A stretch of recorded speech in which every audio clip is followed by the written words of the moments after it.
In 1843, a wagon master on the Oregon Trail wrote that the women who survived the crossing were not the strongest. They were the ones who could make a meal from nothing but fire, flour, and whatever the land offered. Number 18 on this list kept entire wagon trains alive through the Sierra Nevada. Number 7 was so effective, the U.S. Army studied it decades later. And number 3 used a technique so simple that modern survival experts still cannot improve on it. These 25 meals were not recipes. They were the difference between life and death. Before we start, hit that subscribe button because what you are about to learn might change the way you think about cooking forever. Number 25, Johnny Cakes.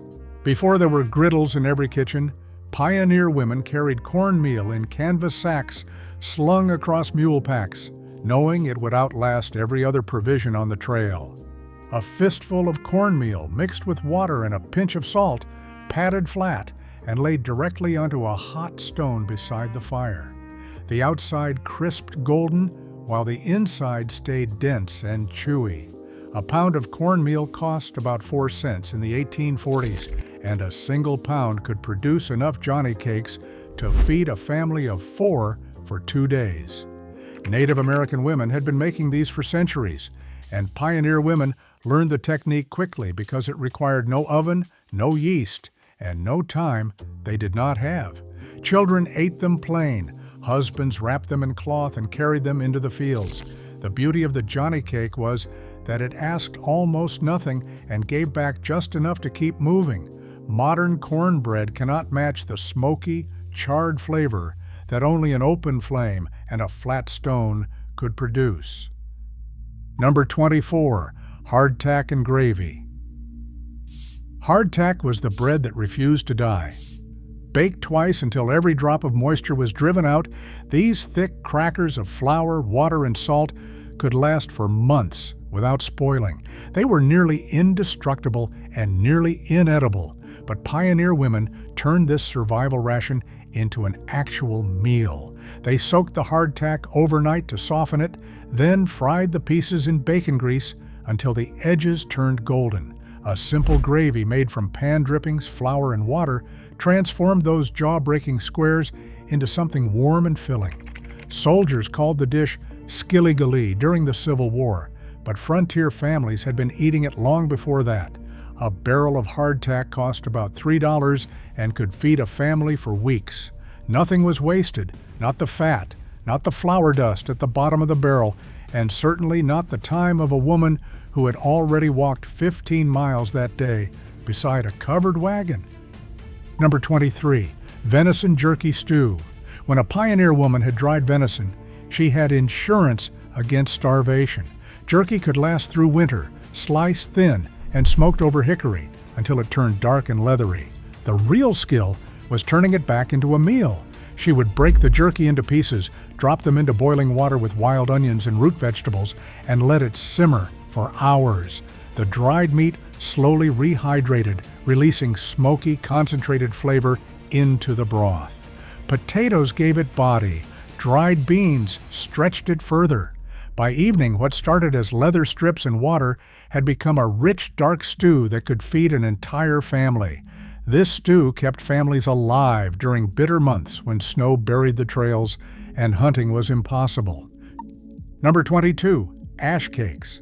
When the cornmeal was running low and there was no skillet to spare, pioneer women went straight to the heat itself. Ash cakes were cornmeal dough wrapped in dampened leaves, usually cabbage or corn husks, and buried directly in hot campfire ashes. The leaves protected the dough while radiant heat cooked it through, creating a smoky bread with a thin crust of ash that you brushed off before eating. Enslaved cooks in the South had perfected this technique generations earlier, and pioneer women heading west carried the knowledge with them. No pan required, no utensils, just fire, meal, water, and patience. The taste was deeply smoky, with a mineral quality from the wood ash that modern chefs are only now rediscovering. A single ash cake could keep a child quiet and fed for half a day on the trail. Number 21, Pemmican was the original energy bar, invented by Native American women and quickly adopted by every trapper and pioneer family that understood survival. Lean buffalo or deer meat was dried completely, pounded into powder using stones, then mixed with rendered fat and sometimes dried berries. Packed into rawhide bags and sealed with tallow, pemmican could last for years. A single pound contained enough calories to sustain a grown man through a full day of hard labor. Pioneer women made it in large batches after a successful hunt, knowing those pouches could mean the difference between surviving February and not. The fat provided energy. The meat provided protein. The berries prevented scurvy.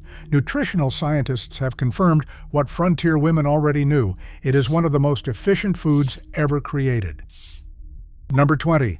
Campfire beans. Every wagon train carried dried beans by the sackful. They were cheap, light, and practically immortal. Pioneer women soaked the beans overnight, then nestled a cast iron Dutch oven into the coals at dawn. Salt pork went in with the beans, along with sorghum if they had it, and a wild onion pulled from the prairie. The pot sat in coals all day, the lid covered with hot embers, so heat surrounded the beans from every direction. By supper, those hard little stones had become soft, creamy, and rich with smoky pork flavor. The dish the whole country now calls baked beans started right here. Not in a factory, not in a Boston restaurant, in a cast iron pot buried in campfire coals by a woman who had been walking since sunrise and would walk again tomorrow. First pattern break. That cast iron Dutch oven was the single most important piece of equipment a pioneer woman owned. It was more valuable than a rifle to most families because a rifle could only bring food home. The Dutch oven could turn anything into a meal. These heavy pots cost about $2 in the 1850s, a significant investment when a laborer earned about $1 a day. Pioneer women could bake bread, simmer stew, roast meat, and make pie inside one vessel. The trick was coal management, coals underneath for simmering, coals on the lid for baking, more on top than bottom for browning. When a wagon had to lighten its load crossing the Rockies, families abandoned furniture, books, and clothing.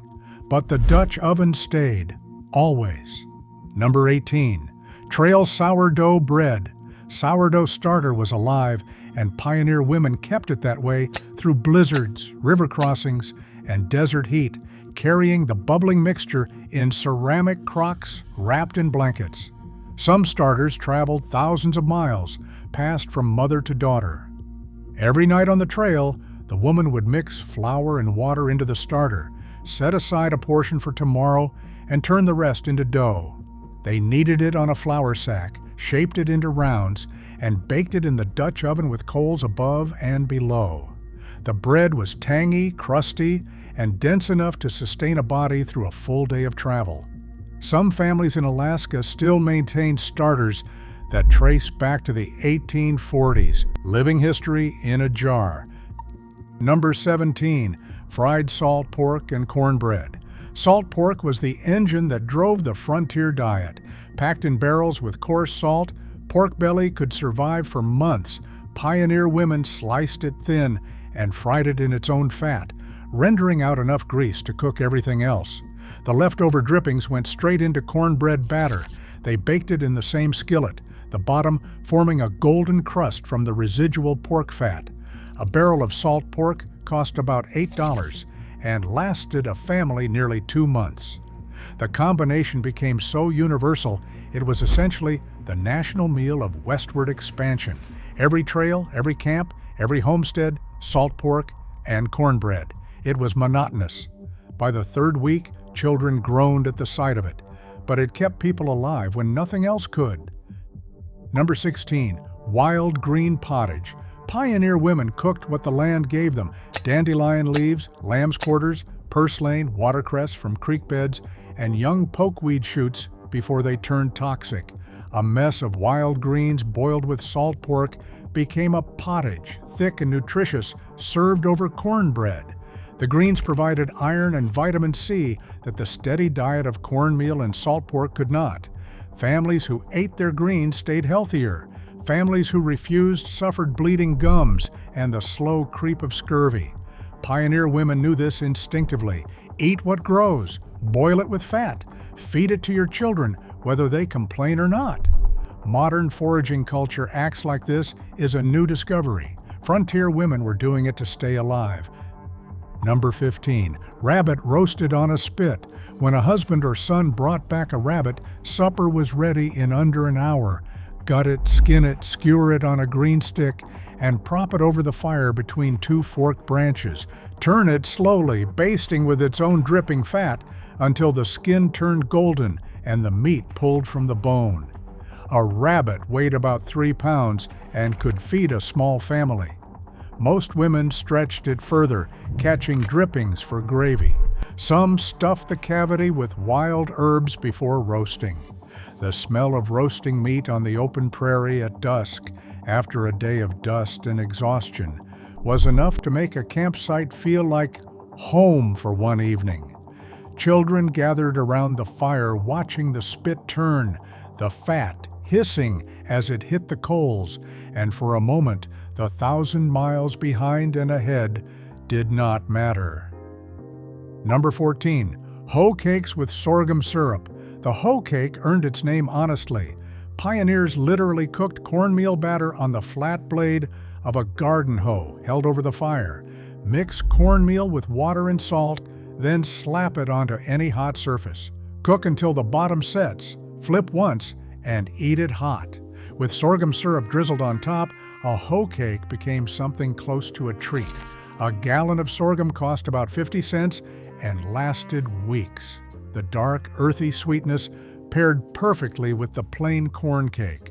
Hoe cakes were breakfast, lunch, and sometimes supper, the meal that asked nothing except a fire and a handful of meal. Number 13. Frontier chicken and dumplings. Once a homestead was established and a woman had her flock, this became the meal that said things were going to be all right. An old hen past her laying days went into the pot whole, simmered for hours until the tough meat turned tender. Dumplings made from flour, lard, and baking soda were dropped directly into the bubbling broth, swelling and steaming. One old hen, 1 cup of flour, and wild onions could feed 8 people. The broth was medicine for the sick. Women saved it for children with fever, for new mothers after childbirth. Chicken and dumplings marked the transition from survival to settlement. If you had a chicken in the pot and flour for dumplings, you were home. Second pattern break. The open fire changed the chemistry of food in ways a modern stove cannot replicate. When fat drips onto hot coals and smoke rises back into the meat, it creates flavor compounds no oven can duplicate. Pioneer women did not know the science, but they knew the taste. Hickory gave sweetness, mesquite gave sharpness, oak gave depth. Women selected firewood as carefully as they selected cuts of meat. A woman who burned green pine under roasting venison would ruin the meal with bitter smoke. These skills were passed quietly between women at river crossings, never written down, just demonstrated and remembered. We lost this knowledge when cook stoves moved indoors and firewood became something you bought at a gas station instead of split at dawn. Number 11. Squirrel stew. Squirrel was the most reliable game on the frontier. A pioneer woman would skin and joint 3 or 4 squirrels, brown the pieces in bacon grease, then simmer them with potatoes and wild onions until the meat fell from the tiny bones. The flavor was rich and nutty, closer to dark chicken meat. A single afternoon of squirrel hunting by a 10-year-old boy could provide the main ingredient for 2 days of meals. After supper, women collected the small bones and boiled them again the next morning for broth. Nothing was wasted. The organs were fried for breakfast. The hides were saved for patching. The stew pot hung over the fire from a tripod of green wood poles, bubbling gently all afternoon, while the woman tended to everything else that kept her family alive. Number 10. Bannock bread. Scottish and Irish settlers brought bannock to the frontier. Flour, salt, a bit of fat, and water formed a dough that was cooked in a greased skillet propped near the fire or twisted around green sticks over coals. It baked in minutes. No yeast, no rising time. Bannock could be made during a brief rest stop and eaten while walking. A pound of flour cost 2 cents in the 1850s. Bannock turned that into a meal that could keep a body moving through a mountain pass in January. Women added dried berries or bits of rendered fat to make the bread more sustaining when they could. Number 9. Smoked fish over green wood. Pioneer women near rivers caught trout, catfish, and bass, then butterflied the fillets and hung them over low smoky fires built from green hardwood. The green wood smoldered, producing thick smoke that cooked and preserved the fish over 6 to 8 hours. The result lasted weeks without spoiling. Families ate it straight, flaked it into stews, or crumbled it into cornbread batter. Native American women had perfected this for thousands of years. The smoke contained natural antimicrobial compounds that prevented bacterial growth, something food scientists confirmed centuries later. Pioneer women who learned from native women ate better and lived longer. That knowledge, shared between cultures over smoking fires beside cold rivers, was among the most important exchanges of the westward migration. Number 8. Pioneer potato soup. When all else failed, when the salt pork ran out and the cornmeal was nearly gone, a pioneer woman could still make potato soup. Potatoes grew in nearly every frontier garden, thrived in poor soil, and stored well through winter. Diced potatoes simmered in water with an onion, salt, and whatever fat was available. The potatoes broke down into a thick, starchy broth that filled the stomach and warmed the bones. It was the meal of last resort and first comfort. Some women thickened it with a handful of flour. Others added a diced carrot or a sprig of wild thyme. But the foundation was always the same: potatoes, water, fire, and the stubborn refusal to let a family go hungry. Children slurped it without complaint because they understood that this was what stood between them and hunger. Number 7. Vinegar pie.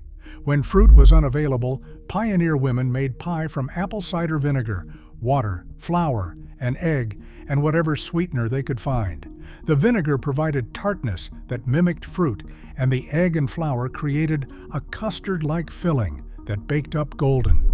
The result tasted remarkably like lemon pie despite containing no fruit whatsoever. Pioneer women in the Appalachian Mountains and across the Midwest made vinegar pie because they understood a truth about cooking that we have forgotten. Flavor is chemistry. Acid plus sweet plus fat equals satisfaction. A whole pie cost less than 10 cents and provided a psychological boost that cannot be measured in calories.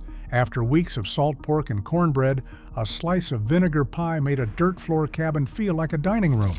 The U.S. Army later noted that families who maintained variety suffered fewer cases of depression and desertion from homesteads.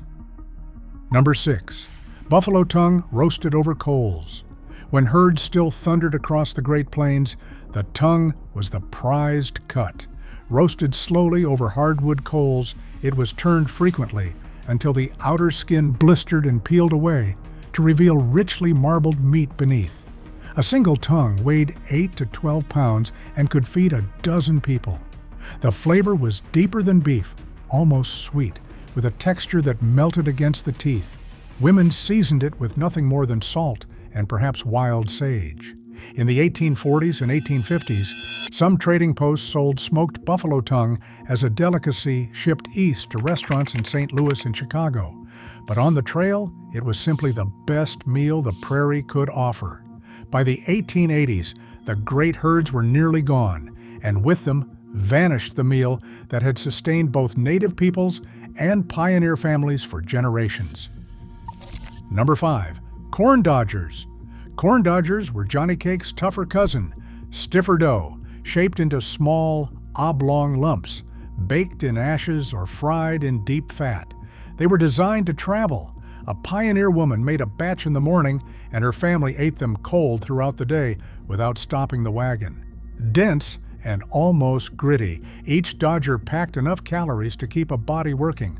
Some women rolled the dough in cornmeal before frying, creating a double crust that shattered between the teeth.